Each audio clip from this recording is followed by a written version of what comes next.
All right, I hear you. It's time we talk about Sony trying to censor a horror game because they think that it crosses the line, despite the fact that many of their own first-party studio titles are just as graphic, if not more so. Buckle up, this is a stupid one. Here we go. So there's this game called Martha is Dead. It is a horror game set in 1944 Italy. It talks about the horrors of war, about the torturous effects that it has not just on those around you, but your own psyche. It plays in typical horror tropes such as extreme violence, graphic depictions of gore and mutilation, and psychological horror elements that are set mostly within dream sequences where you have to do particularly awful things, but not really because it's all in a dream state. To be clear, this game has not launched yet. It's about 2 weeks out from launch as of the time of the recording of this video when all of this news is dropping. So there's no real way of knowing whether or not this game is good or bad, and it's not really the point of this video. The point of this video is to look at what exactly is happening because Sony has announced that they will not allow the game to be sold on their platforms so long as the current scenes that are particularly grotesque remain in the game. In other words, it has to be censored before they will allow it to be sold on PlayStation 4 and PlayStation 5. Meanwhile, platforms such as Xbox, Steam, and all of the other PC shops don't have any issue with the game and are allowing it to release in its current state with all of the particularly grody sections included. Now, what are these grody sections? Well, let's talk about it.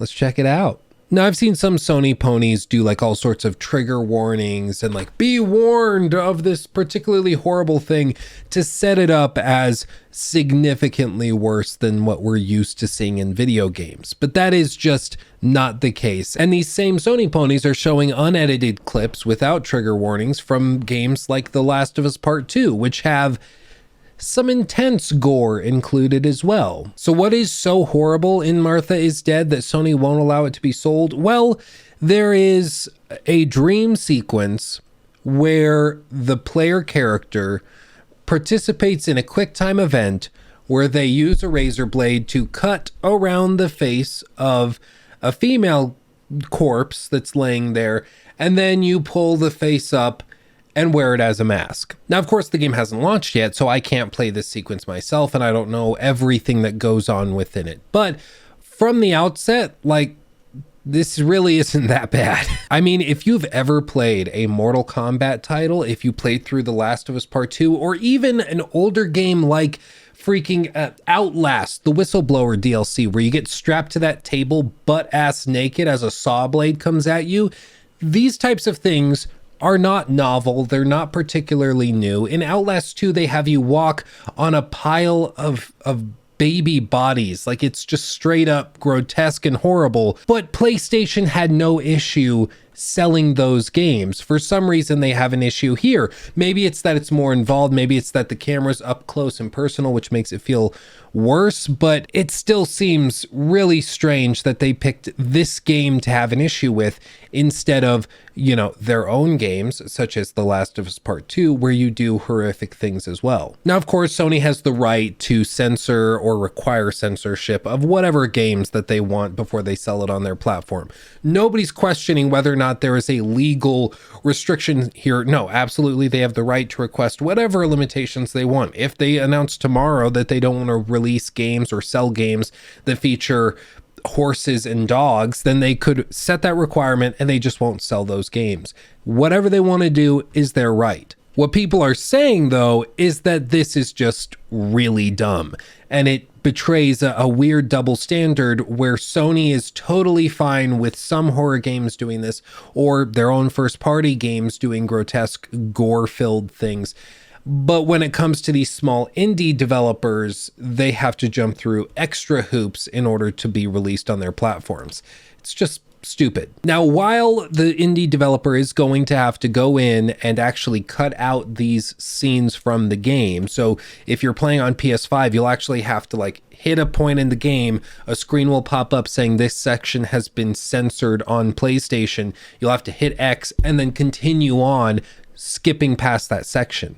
So the developers having to do all of this work and cut those chunks out of the game, and it's really unfortunate that they have to do that. But the silver lining in all of this is that many of us had never heard of Martha is Dead before this.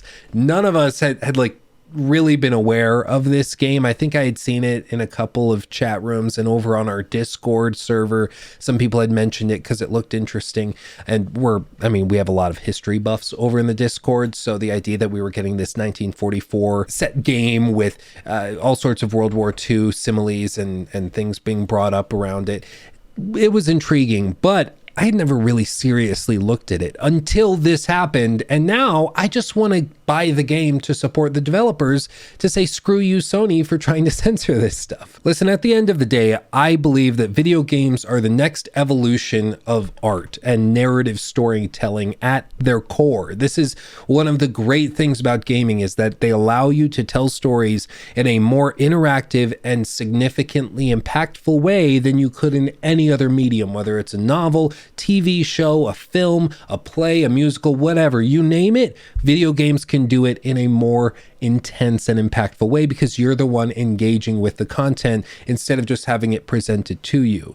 And as a result, they are a potent art form that can be implemented to tell all sorts of stories, whether they are feel good, whether they are just placid, or if they are deeply, intensely disturbing in the form of horror games or a more gritty story like The Last of Us Part 2. And because of that, the free expression of the artists is paramount. You have to be willing to let artists create whatever they want, whether it's ghoulish, whether it's feel good and it's just a bunch of Teletubbies, although I would argue Teletubbies are sort of ghoulish in their own special way. You have to defend free expression in the arts. Full stop, period, end of discussion. The second that you start to censor the arts, it's not the arts anymore. It's just a new version of corporate propaganda that gets shoved out just to placate the masses. I can't stand the idea that Sony, a company that previously has put out some of the most intense and gratifying narratives in all of gaming, they're now going and censoring studios for doing stuff that they just find to be particularly aggressive or over the line. I get it. This isn't for everybody. Obviously, this is a grotesque, gory scene in a horror video game.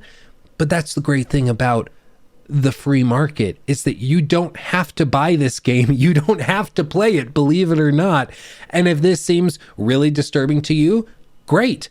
Don't play it. Don't give the developers your money. And if the majority of people agree that this is just gross for gross sake, it won't do well. Look at that game Agony. That thing collapsed because it was just nothing but gore and grossness. It was just disgusting, and the game failed as a result of it. The market spoke, but they were allowed to put all of that disturbing imagery in their game, and then the customer got to decide. With this precedent being established that Sony is going to go after these smaller studios for taking a few risks and doing things that are, let's say, eye-catching in the course of their horror games, it just sets a dangerous precedent, because then they're going to start banning other things. You can't depict this, this, and this. And that list will slowly expand until it gets to the point where you are heavily limited in what you can do in your stories. Of course, unless you're a first party studio such as, Sony Santa Monica or Naughty Dog, then you can get away with probably whatever you want. Listen, I love my PS5. I have a PS5 Slim where it's over there.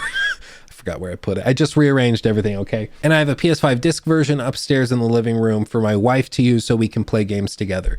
I love Sony. I love PlayStation. I think The Last of Us 2 is a triumph. I think many of their games are phenomenally well built and well put together. I am a fan of Sony. Hell, even the camera I'm using is a Sony camera. But because I'm not just a fanboy, I can admit when they do something bad, stupid, dumb, reprehensible. Pick the label you want. I could throw them all, and I think they all fit. This is disappointing. And while it's an act that I don't think is particularly vile to the point where you would need to boycott or do something more drastic against Sony, I think the way that we can show that we don't support this decision is to support the developers who are being shafted by Sony in this case. So if you're a horror fan, if you think that this censorship is stupid and that we should let Sony know that we don't agree with it and we think it's a bad thing for the industry, go out and support this studio. Support Martha is Dead over on Steam or on Xbox, where it won't be censored. Or, you know, maybe just like wait till reviews have come out, make sure the game is pretty good and that you might enjoy it, and then buy it in support. There's no sense in supporting a crappy game, you know. But that's it for me. I'm gonna go drink some tea to try and get my throat back on track. I don't know what happened. I'm like losing my voice. It's really bizarre. I love you all very, very much. I will see you in the next video. Thanks for checking this out. Let me know your thoughts on Martha is Dead in the comment section below. And if you want to enter to win a free copy of Elden Ring, all you have to do is head to the link tree in the description, join our Discord. Being a member is all you have to do to enter. It's just my way of saying thank you for being a subscriber and being awesome. So I'm going to give away 2 copies on Steam of Elden Ring. Join up. Plus, you get access to a great community over there. There's a lot of cool people in that Discord. Heavily recommend you join. That's it. I'll see you in the next video or over on the Twitch stream. Again, links below in the link tree. Hugs and kisses. Bye-bye.